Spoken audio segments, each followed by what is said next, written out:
Nickcastology. Well, this is the Nick mini-sode, and you guys are going to love this. Are we? Because I have a Are we half-complete though? list that I don't remember adding things to. And because it's my fucking episode, I can do what I like. And you just get to zip. Wait, so does this mean that you're presenting half a list? Or? Yeah. Oh, okay. But I think I just realized what the list was. And just going off the 3 podcasts that I've listed here, which are exceptional podcasts, I might add. 3 podcasts is a list. Yeah, but like my aim was to do like 5. Okay. And I think I just got 3 in and then just decided to go do something else. So this is an incomplete list of what I think were Zane's top recommendations that I've really enjoyed. So... So Look, I'm my not show, my show. I'm not even laughing. My show. So the first one, and this one was actually quite a surprise, was Something Rhymes with Purple. Something Rhymes with Purple. Which I don't even remember that podcast. It's about words. words. It's literally the word one, but it has Susie Dent from 8 out of 10 Cats Do Countdown, I think is what it's Does called. 8 out of Countdown. 10? Yeah, it does Countdown. I found this, it's just such a fascinating and joyful podcast to listen to. Didn't the other host have a really cool name? Giles Brandreth. Both That's right. BBC radio personalities. Yeah. Yeah. I just remember going, oh, that guy had a really like fancy name. I thought I'd unsubscribe from this because I was like, I listened to it and then it kind of fell off a little bit. Yeah. And then when I was going back through my list, I was like, oh no, I still listen to this. And I was kind of having, so I started a new job a week and a half ago. And I was in this weird thing like towards the end of my old job where I wasn't doing much and I was feeling very like, I don't know how I'd describe it, but it's like this weird, I felt kind of, I don't know if I got depressed, but I felt kind of like scared by like change and I wanted something kind of like warm and homely. familiar. Yeah. And this hit the spot because I looked at it and I was like, Oh, friend. It's a cup of tea. it is in a cup podcast of tea. form. It is literally like a cup of tea in podcast form.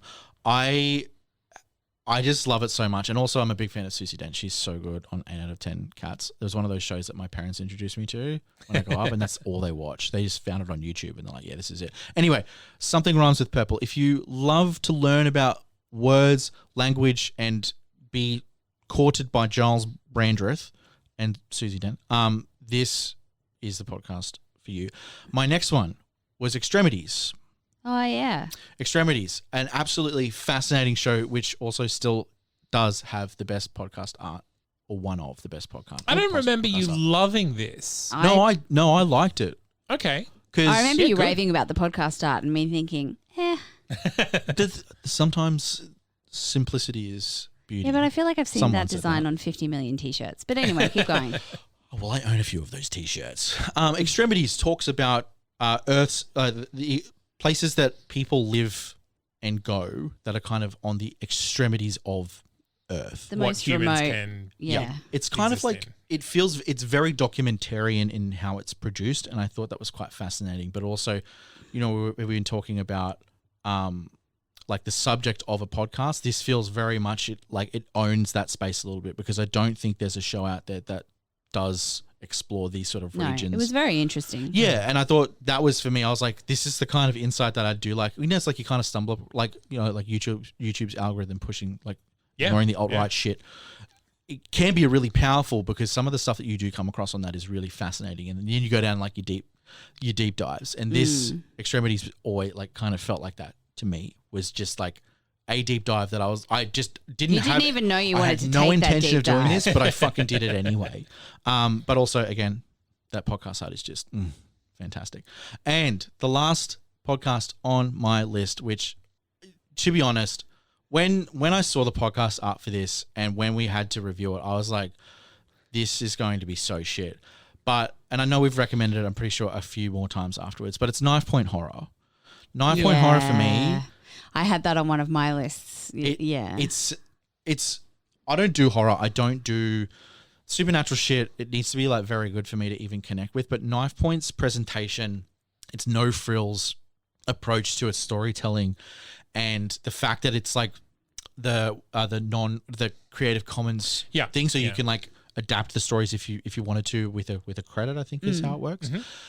All of that to me screams like we've been talking about it as well over the last couple of months, right? How we're kind of going back to the podcast roots. We're getting away from the overly produced stuff and trying to find like the old school podcasts. Creators who are just making fascinating work. Yeah, and Knife Point Horror, I think, is a shining example of that. And Yeah.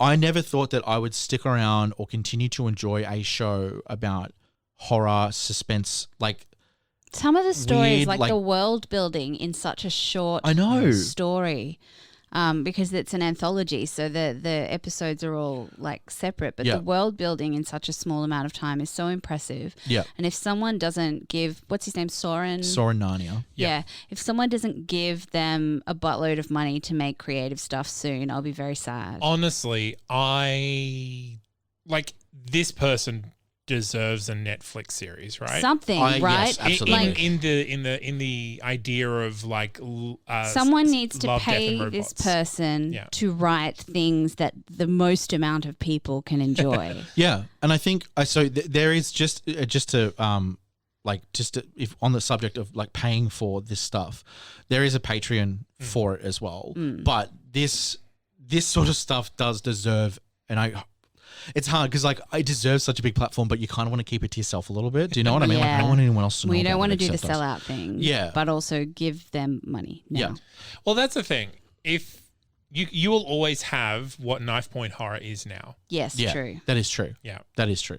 But again, for me, I just look at this as a show that I never thought I would connect with or I would stay with. Yeah. And it's a show that its podcast art just screams at me, but is still something that I regularly check in with and still listen to. And I'm so genuinely surprised that I have connected with it on that level. And I think it is because it is just that mix of when you like I guess the wonder of listening to that, of someone producing their podcast that isn't affiliated with XYZ. Yeah, I think Knife Point Horror is so great because it is elegant within its means. Like Yeah. it doesn't try to be more than it is, and it knows what it is, and it does that exact thing to such a level that it is that you wonder why they are not already more successful. Yeah. Yeah, why hasn't this person already been discovered and taken out of my reach? Yeah, and it's quite surprising. I mean, just on the Patreon again, it's patreon.com/Soren Narnia. I think I might put it in the show notes. Just so you can absolutely. check it. But you can get, it's like $4.50. There's like 650 patrons, so it's still quite a small community, but there's still a community behind it that backs it, and I think that's really fucking cool. And I think one of the things that I've wanted to do, I did it with Midnight Burger as well. If there's a Patreon and I really enjoy the show, just support them, even if it is for a month or 2 months or 3 months or however long or whatever you can afford. Supporting them in that capacity and supporting that sort of production. Yeah, maybe we should get a Patreon. Yes. But yeah, I could keep gushing about Knife Point because I just am so surprised that I have kept with it. I didn't think I would. Even though I think I said on the show when we talked about it that I was like, oh yeah, I'll keep with it. But then Sometimes I was like, you oh don't. shit. Yeah. Yeah, you don't. Because like, we've got to listen to Just so many you shows. specifically. Well, I still listen to Sometimes this. I He stay barely- subscribed, but I don't listen regularly, and then I'll go back and like You go and binge check it. in. I yeah, just did yeah. a big clean out today of stuff that I was still subscribed to. But yeah, I'm still subscribed to Knife Point. So See? It's Yeah. doing its work. So anyway, Soren, if you are listening, I am a huge fan. That's difficult to get out of me, especially with horror. So bravo. if you want to write us a message, we'll totally fan. Oh my God. We'll fangirl boy. We'll just Soren- fan all over it. Soren, whoever you may be, please get onto us. Castology. What is it? Is it Castologypodcast@gmail.com. notice me, Yeah. senpai? Notice me? Notice me, senpai? I don't even know what I'm quoting there. I just know that it's a meme on It's the a thing. internet. I'm Yeah. totally going to make that like a podcast theme. But I do. Anime. Every time we get we talk about a podcast and they're like, thanks so much for calling us out. Yeah. I'm just like, they know us. It's so cute. But yeah, Yeah. anyway, that's my incomplete Great. list of Zane stuff. So That's pretty complete. I, actually feels pretty complete, to be honest. So if you add that list to Liz's list to my list, it's a pretty comprehensive list of the best of Zane. Yeah. yeah. Yeah. Anyway, I feel pretty good about that. Now, Liz isn't as mad as she was at the top of the episode. so I'm that's still good. mad. I'll just wait till That's the all mics right. get to Yeah. it. about different I am things. fucked. But anyway, if you want to submit more podcasts and if you want to get in touch, that's not kind of .com/castology. There's a form. Yeah, that's been the Nick Mini. Hope you've enjoyed it because I certainly did. Mini Nick. Anyway, I've been one of your hosts. Nick Bleeker Crosby has been. Zane C. Weber. And Liz Best. please enjoy your podcast, people.